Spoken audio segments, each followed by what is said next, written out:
Hey explorers, welcome back to Undercover Mysteries. Today's episode takes us deep into the darkness with two chilling cave diving stories. In the first, a dive ends in disaster. But the second story will leave you with questions that may never be answered, because the diver vanished and no trace of their body was ever found. What really happened in the depths? Let's begin. Marcin K. lived life on the edge, always seeking adventure. Cave diving captured his heart like nothing else. He once told his mom that if he died cave diving, he'd go out doing what he loved most. This statement worried his mom, Barbar, who felt nervous about his diving passion. She had heard many stories of divers not returning from their underwater expeditions. Still, she understood that diving gave Marcin a unique sense of peace and joy. Diving wasn't Marcin's only interest. He worked as a network engineer at Life South Community Blood Center in Gainesville, Florida. For 6 years, he balanced his day job with his love for underwater adventures. Marcin also enjoyed surfing and even tried skydiving. But the ocean, especially the hidden world beneath its surface, remained his true love. Marcin's love for water ran in the family. His father's service in the Coast Guard sparked Marcin's early fascination with swimming, surfing, and diving. This connection with the ocean led him to join Karst Underwater Research, a non-profit organization exploring underwater cave systems. Kerr suited Marcin perfectly. The group specialized in exploring deep, dangerous areas, gathering valuable data for scientific research. Florida, with its network of over 400 underwater caves, served as the ideal base for KUAR. While known for its beaches, Florida's underwater cave systems offered a different kind of attraction. For Marcin and his fellow divers, the Weeki Wachee Springs held a special allure. Tourists knew it for its mermaid shows, but experienced divers saw it differently. Beneath the mermaid performances, a dangerous cave system existed, a place too risky even for the trained performers. Exploration of the Weeki Wachee cave system began in the late 1990s. Strong water pressure at the entrance made it challenging for even seasoned divers to enter. This changed in 2007 when a drought lowered water levels, allowing easier access. With newer diving technologies, explorers could now venture deeper into the caves and map previously unreachable areas. On March 31, 2012, Marcin joined a 5-person dive team to explore Weeki Wachee's depths. Cave diving demands intense preparation and caution. KUAR, a well-organized group, planned this dive for weeks. They assembled a 25-member team, including 7 safety divers, to ensure a smooth operation. The team entered the water at 3:30 p.m. Marcin had all the necessary gear, a full scuba tank, and perfectly working regulators. The first challenge was the cave's tight entrance, allowing only one diver through at a time. Marcin passed through easily, swimming past the high-pressure water flow that deterred many divers. Inside, Marcin descended 180 feet into a large, dim cavern. This section had tight spaces and jagged rocks. Previous teams had strung a white rope along the narrow passages, marking a clear path back to the surface. Marcin simply needed to follow this rope. At 180 feet, Marcin signaled his readiness to ascend. His team approved, and he began his journey up. Following the white rope, Marcin moved towards a narrower part where the rope changed to orange. This section, 142 feet from the surface, was still far from safety, but well marked. Daylight would be visible at the top of this stretch, signaling the end of the hardest part. However, things took a turn for the worse. Marcin ascended too quickly. This rapid rise caused air to enter his bloodstream, leading to an arterial gas embolism. This dangerous condition occurs when bubbles block blood flow in the arteries, affecting both his heart and brain. The effects hit immediately and severely: disorientation, confusion, and muddled thinking. Marcin drifted off course instead of following the rope.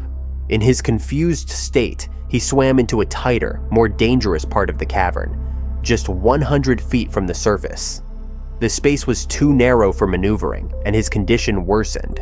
His movements became frantic as he struggled to understand what was happening.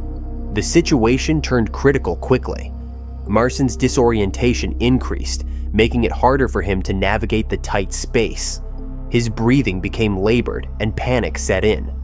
The cave's darkness and confined space added to his confusion. Every movement he made seemed to take him further from safety. Marson's team, unaware of his predicament, continued their ascent. The cave's twists and turns blocked their view of Marson. Minutes ticked by as Marson fought against his deteriorating condition and the unforgiving environment. The safety divers, trained for emergencies, remained on alert but had no indication of the crisis unfolding. As Marson struggled, the effects of the embolism intensified. His vision blurred and his muscles weakened. The cave's cold water sapped his strength, making each movement more difficult.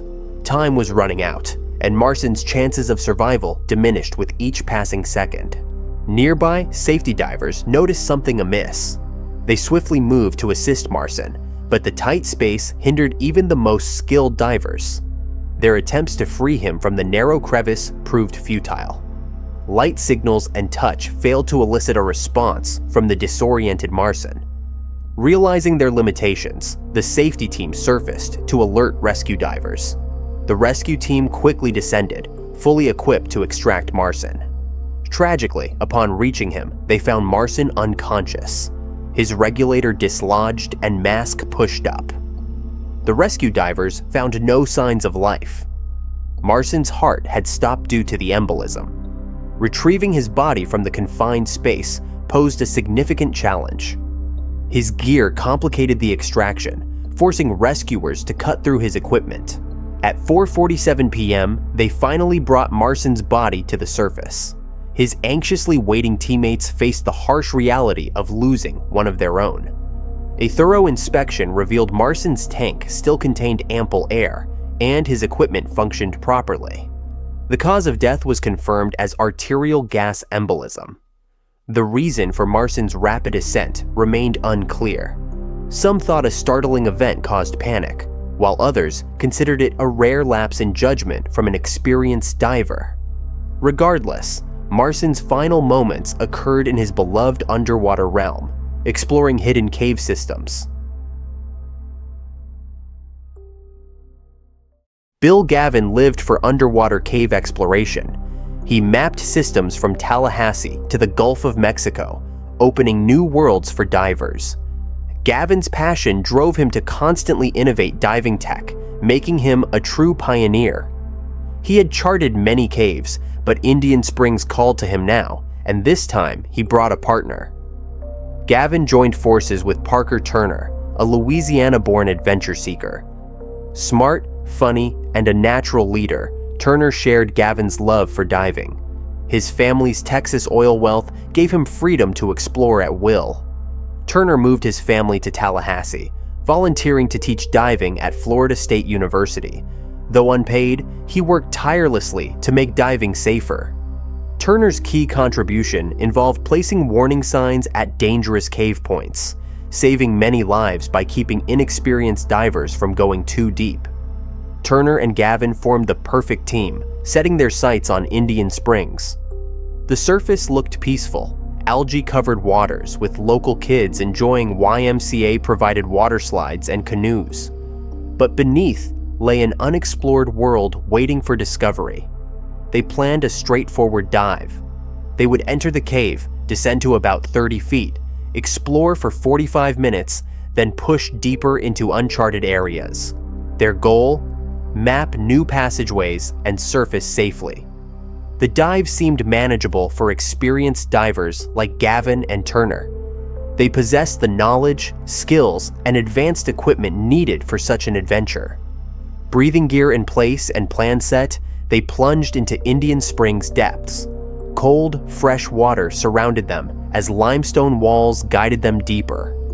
Everything seemed fine as they ventured further into the dark caves. The dive started smoothly.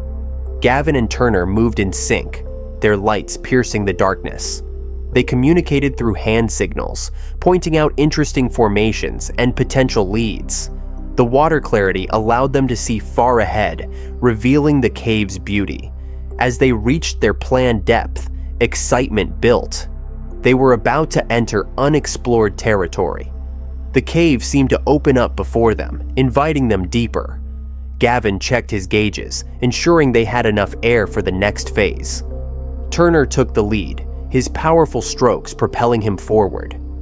Gavin followed closely, mapping their progress. The cave walls narrowed, forcing them to swim single file. The limestone formations grew more intricate, creating a maze-like environment.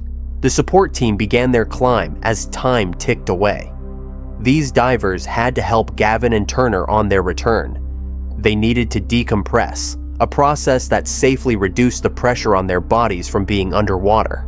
Skipping decompression could lead to severe health problems or even death. The gases absorbed during the dive might form dangerous bubbles if they surfaced too fast. As the support team decompressed, something unexpected occurred. A strong current stirred up silt and sand near the cave entrance. The once clear 80-foot visibility dropped to almost zero in moments. Gavin and Turner, deep inside the cave, had no idea their exit was now blocked by swirling sand and debris. They were trapped with no visibility. At this point, they'd been underwater for about 70 minutes, with only 35 minutes of air left. Instead of panicking, these seasoned divers knew they had to find a way out quickly. Indian Springs was known for its challenges, but what happened next shocked everyone. As support divers waited, Dr. Doran Knaff, a cave diving expert, investigated the sudden change. Despite years of studying underwater caves, even Knaff was amazed by the sheer scale of debris blocking the entrance. A mudslide had occurred. The cave's limestone ceiling collapsed, sending rocks and debris into the water. This underwater landslide blocked the exit, isolating Turner and Gavin from their support team. Time was running out fast. The support team, led by Lamar English and George Irvine, faced a tough choice. After the collapse, they could either dig through the debris to free Gavin and Turner or surface for more help. Unsure of the debris amount, English and Irvine chose to surface, a decision that would haunt them later. Deep inside the cave, Gavin and Turner's air supply dwindled, but hope remained. Before the dive, the team had placed an arrow marker 500 feet from the entrance as a guide. Finding it might lead them to safety. Dr. Knaff and his team spent years investigating the collapse's cause. They discovered that bubbles created by Irvine during decompression had altered the water's buoyancy, leading to the limestone ceiling's collapse. This phenomenon, never before recorded in diving history, took over 20 years to fully understand. The situation grew more intense with each passing moment. Gavin and Turner's experience was put to the ultimate test as they navigated the dark, debris-filled waters. They relied on their training, staying calm and conserving air while searching for the arrow marker.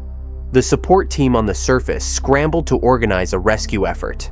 They gathered additional equipment and called for backup from other experienced cave divers in the area. Every second counted as they prepared to re-enter the treacherous waters. Inside the cave, Gavin and Turner moved slowly, feeling their way along the walls. They knew that rushing could lead to mistakes, potentially using up their limited air supply faster. They communicated through touch signals, reassuring each other in the pitch-black environment. As the minutes ticked by, the tension mounted both inside and outside the cave. The rescue team prepared to face the unknown dangers of the collapsed entrance, while Gavin and Turner fought against time and their dwindling air supply. The events at Indian Springs would forever change cave diving practices and safety protocols. The unexpected collapse served as a stark reminder of nature's unpredictability and the risks inherent in exploring the underwater world. Gavin and Turner finally spotted the arrow marker, but their troubles persisted. The murky water limited their vision to mere inches, making it nearly impossible to locate the exit. Their air supply dwindled dangerously, leaving them with few options. They used a diving slate to communicate. Turner wrote a simple, chilling message. "What now?" Gavin, despite his extensive cave exploration experience, felt lost. He replied, "Stay put. I'll check around." Gavin swam towards their previously placed gas tanks, finding one almost empty. Upon returning, he discovered Turner had vanished. Gavin faced a grim situation.